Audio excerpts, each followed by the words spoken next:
The place to start with this, as we're joined by Matt Klink and Ian Anderson, is on Governor Newsom's oil policy. Specifically, we're looking at his policy as a whole, and we can break it down to a few different things. I think one particular bills that he signed yesterday at a conference in Inglewood, and then also, of course, looking into what his impacts have here on the state legislature, and of course, beyond as well on gas prices across the Western United States. So, starting where the press conference was yesterday, he signed some legislation just about health and proximity to communities, about taking care of idle wells, trying to reduce production, trying to basically abandon oil production in particular communities by 2030 as part of some of his goals, trying to dismantle oil rigs. And it's not necessarily something that's particularly popular here in Kern County, but as for California as a whole, it's a little bit different. Professor Anderson, can you talk to us a little bit about what you read through in this analysis of the legislation? So, in general, and just high level, the state has been moving in a direction to try to bring in clean energy, right? That's been one of Newsom's big pushes, and trying to find that balance, I would say. But when we read some of, and of course, when we talk about how do we make change, right? You have to do that through legislation. And so when I read some of this, it looks, I understand the underpinnings of what the attempt is, right? So with the derelict wells, right, that can create environmental hazards. And of course, we want to make sure that parks and schools are not, exposed to things like that. When we think of the mechanics and the cost and the impact of trying to reduce things like that, it's not just, oh, we remove it and then it's good, right? And so I think one of the things for people that are watching this, and in the other pieces, it really does impact Kern County, especially certain areas like Taft, right? One, we need to be reading through the legislation ourselves, but the other part is there is also, a higher, I think, focus on communities regulating these kind of pieces too. So how effective this will be, I think, is something we're going to have to see as this legislation comes through. And so I'll let Matt talk a little bit more about specifically any pieces on there, but like just a general high overview of this is when we're looking at the impact here, we know that we have displaced oil and gas workers, and this kind of legislation could make that somewhat worse. It's that balance, right? And then trying to make that, and I think that this continues to go back to those of us that are impacted by this. We need to be talking to our elected officials, as you and I talk about all the time. We only learn about this in bits and pieces. But this stuff impacts our lives, especially here locally. This can impact us every day, even more so than the presidential elections coming forward. Shows the power of your governor, your state legislature. And so, because kind of again, for me as a poli sci professor, it really kind of goes back to like, this is where we live in the state of California. This legislation probably is going to impact us directly. Matt, I'm sure you say this legislation is going to impact us directly in a very good way, right? With the displaced oil workers and higher gas Yeah. prices. Yeah, I mean, look, if you love California's failed energy policies with the highest oil and gas prices in the nation, with, now we're importing what 72% of our oil from, many regimes that are not democratic, like Venezuela and other places. If you like the fact that we are shutting down refineries in California, that we produce gasoline that nobody else in the world uses, and that the pie in the sky policies of Governor Gavin Newsom want to make that happen more quickly when it's never going to happen. Sure, it's great. California's perfect. I mean, look, this is the fallacy and the la land that Governor Newsom lives in, is that he passes these policies that place restrictions on the market and and force the companies to engage in multi-million or $100 million modifications to how they produce a highly complex product. And then the governor cries that it's too expensive and nobody can afford it. And when in reality, what is it? $1.61 for every gallon of gasoline goes towards taxes. I mean, it's ridiculous. So the governor is a religious zealot for the green energy when he knows darn well that green energy can't keep California moving forward. Yet he still pursues it. And you know what they say the definition of insanity is? If you try doing the same thing over and over and expect a different result, that's Gavin Newsom's energy policy right now. Well, in the reality too, I think, as you say, green energy right now does not seem like it's able to power most of the state on its own. And then the argument would be, okay, well, here's this transition, but the transition seems more like a jolt towards something where the infrastructure isn't quite set up yet. I think that's kind of been the interpretation, is that, all right, we're making this move, but we actually don't have everything in place for us to make that transition, well enough to where we have trained workers, where we have the the supplies itself. And of course, at the same time, too, the higher prices that come along and are usually passed off to the consumers in California. Look, I'm sorry, jump in real quick. A marketing slogan by the governor is not a plan. And just because government throws out a mandate of we're going to do this by this date, they have no clue on how to get there. Because there are, the oil industry is regulated at the federal level by multiple state agencies, by multiple local agencies. It is truly a globally integrated mechanism. And Governor Gavin Newsom thinks that he is on an island unto himself. I mean, look, you had something unusual happen just last week. The Republican governor of Nevada, not a surprise, but the Democratic governor of Arizona, big surprise, criticized the governor for his half-baked policy that he wants to pursue in the special legislative session because it will raise gas prices in those two states. So, Gavin Newsom, maybe he's bummed because Kamala Harris got the nomination and he's no longer the number one Biden spokesperson and he's looking to make a name for himself. But, being anti-energy and raising costs for everyone, including not even in your own state and two other states, it's not a good record to run in the future on.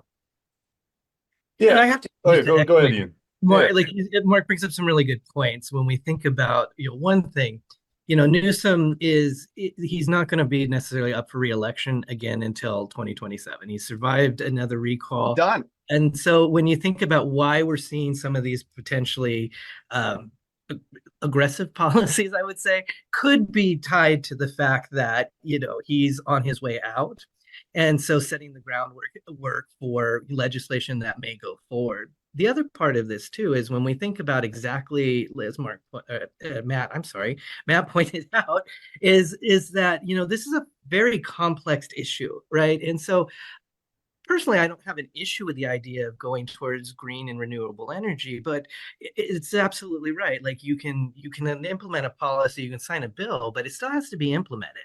And even with the best intentions, there are consequences. And so one of the things that, for me, outside of, being a poli-sci professor, I run the Literacy Council, which provides basic education support to adults and children. And we do see people coming to us that are suddenly, they're out of work or their industry is rapidly changing.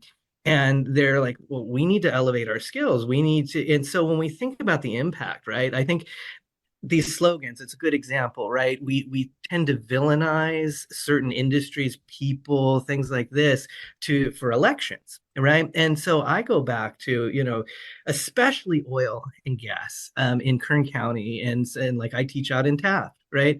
That is an incredibly important issue that voters should be engaged in. They should be talking. I know Congressman Fong has been a big supporter of oil and gas. He's been talking about exactly what Matt's been talking about for a while. And so, when we think about the complexities of this, it's not going to be solved with a simple piece of legislation. It's just not. And I think that's something that voters need to understand, even if they're for or in favor of these policies.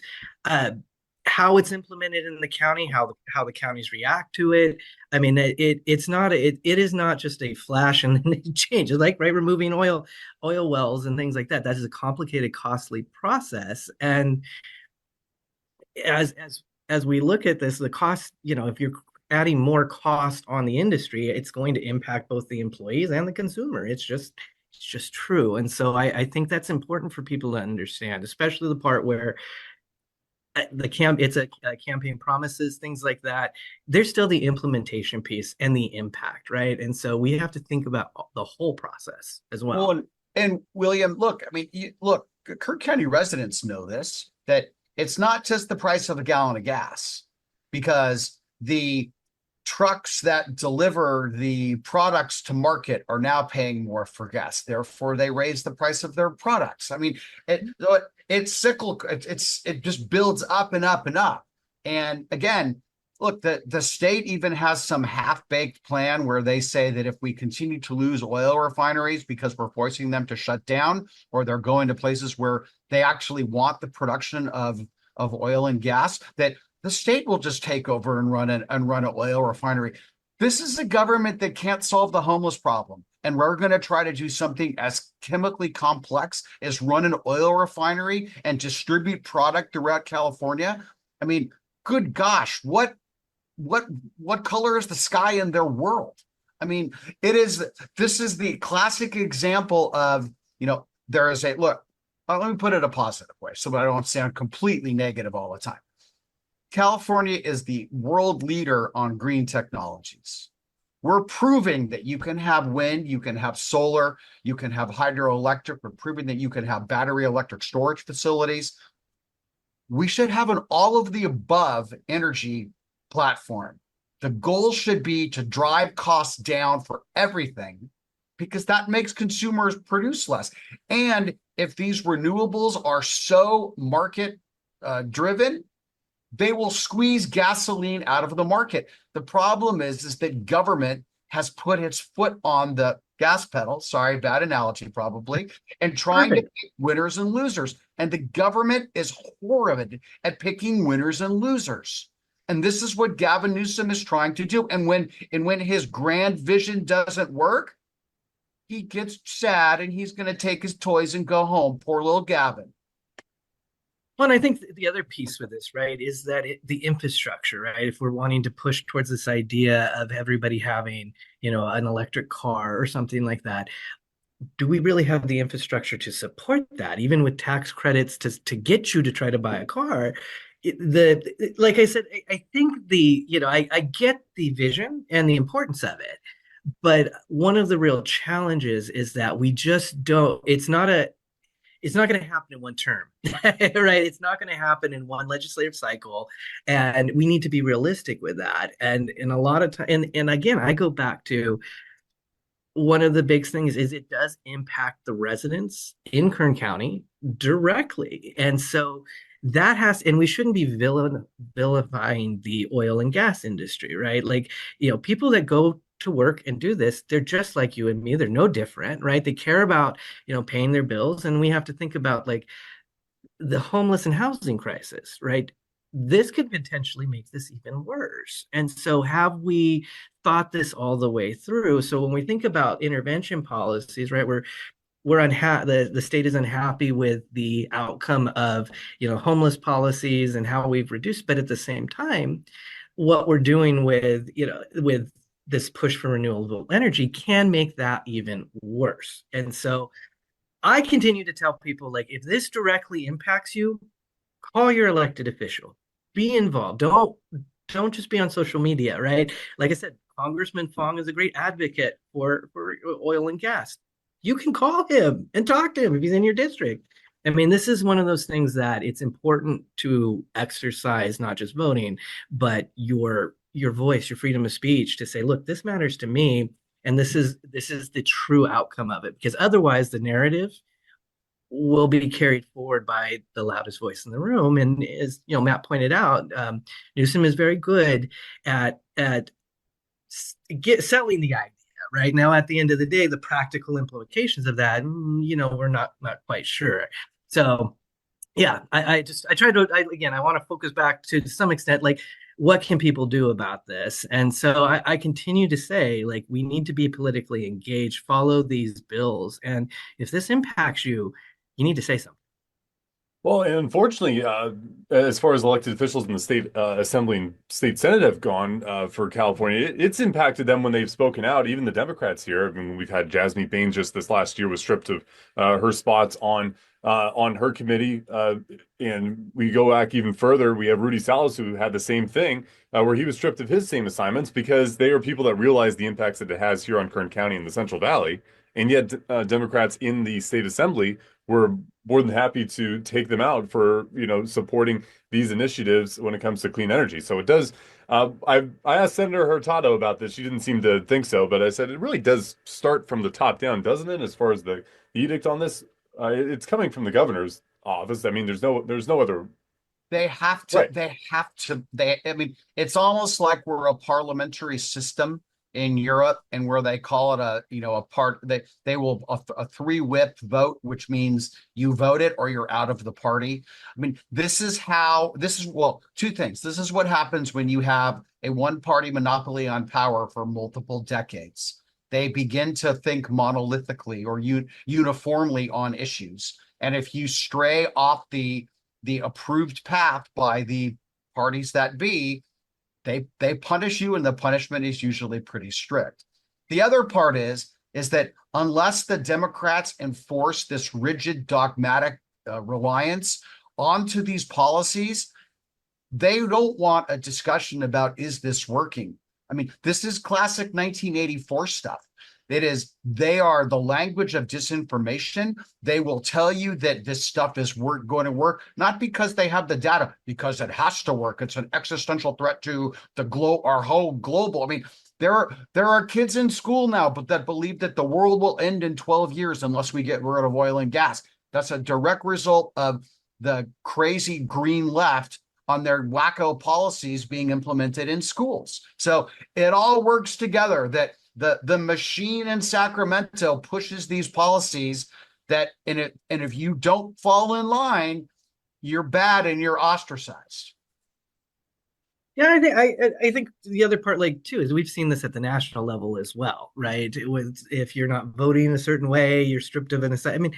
I mean, and I think people should be watching that. They should be paying attention to, like, how these, do we agree with that or not either, right? Like, that's why we have these elections coming forward, and it's important that we participate and pay attention to this stuff. I continually go back to the piece here. Like I said, I completely agree with Matt.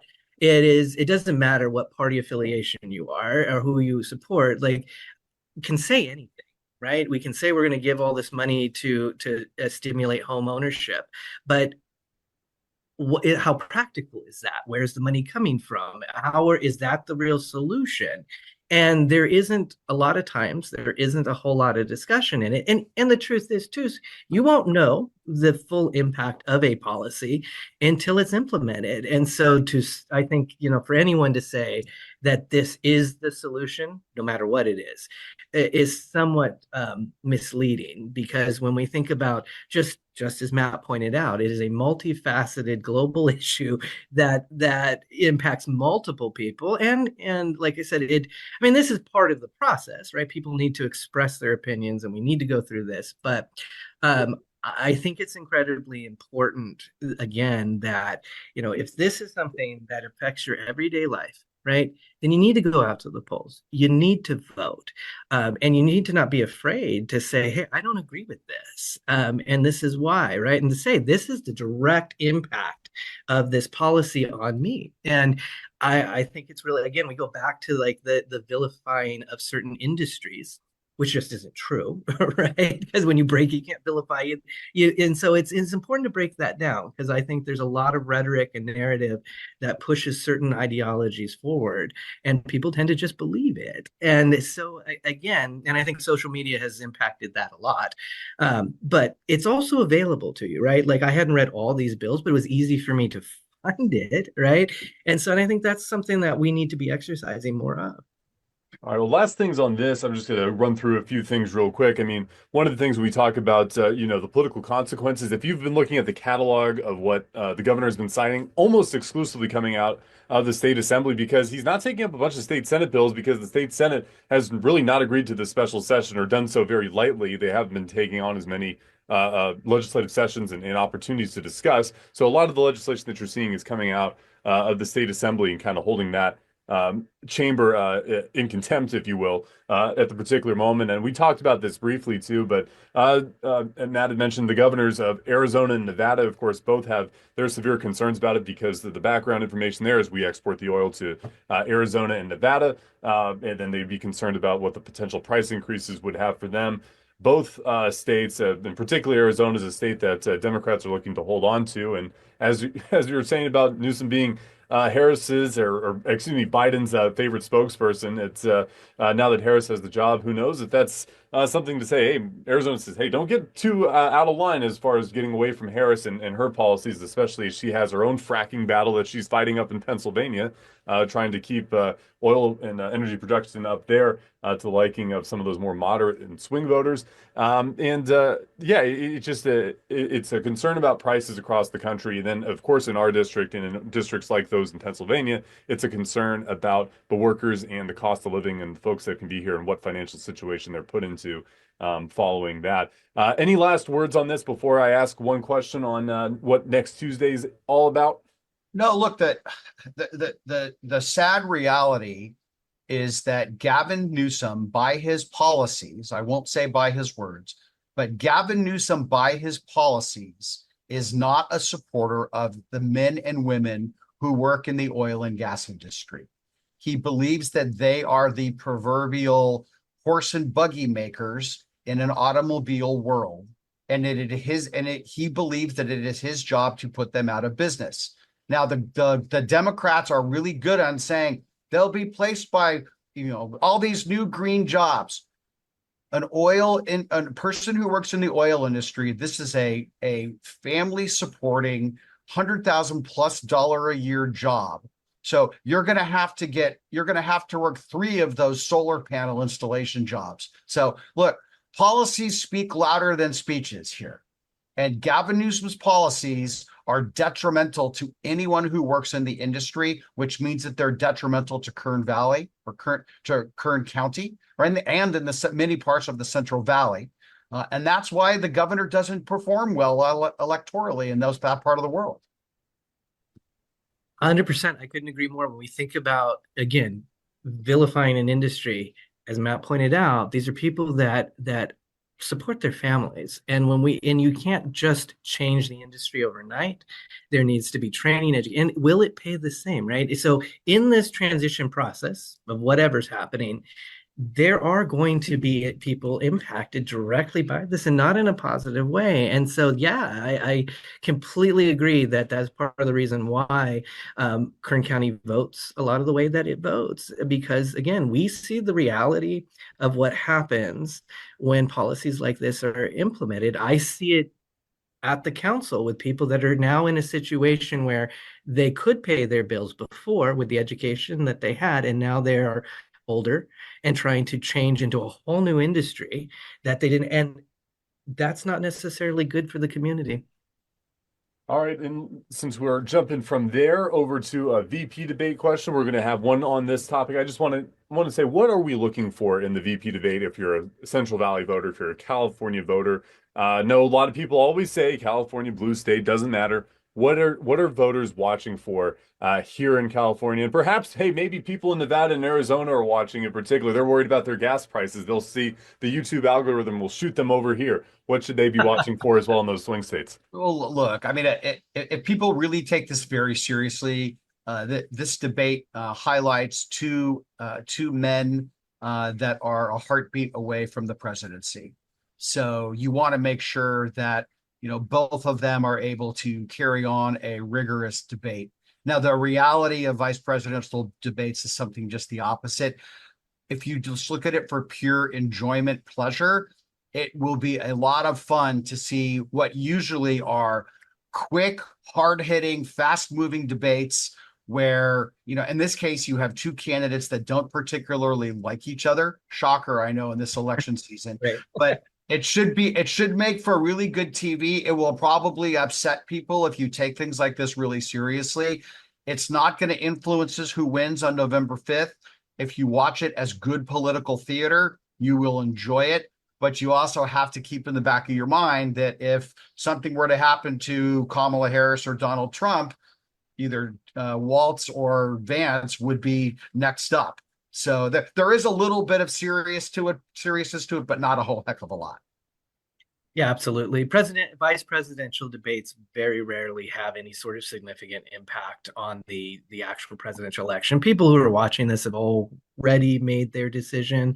The presidential debate probably had way more impact than this, but I mean, people should expect, that we're gonna see things like Vance attacking, the military service of Waltz, and we'll see, talking about the extension of Biden. I mean, the same sort of discussion that we saw before with Harris and Trump. Waltz will talk about Project 2025. There'll probably be a lot of name calling and saying people are weird. I mean, like as Matt pointed out, political theater. But it is important to watch. I mean, love or hate Kamala Harris, she was vice president. Now she's running as president, right? So it is important to understand that these people do have a role, and they do, whether they become president or not.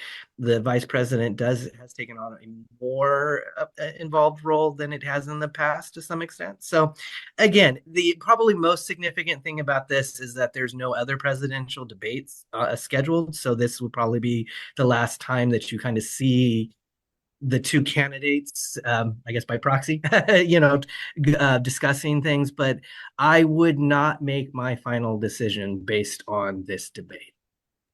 And where can you find it? KBAK, CBS, 5 o'clock, Margaret Brennan, Nora O'Donnell on that coverage Tuesday, October 1st at 5 p.m. Thank you both for joining me this week. And man, we're looking forward to what the rest of this election season has to hold for us. I mean, this is getting fun. Never been a dull moment. Tighten your seatbelt. It's getting closer. Yep, absolutely.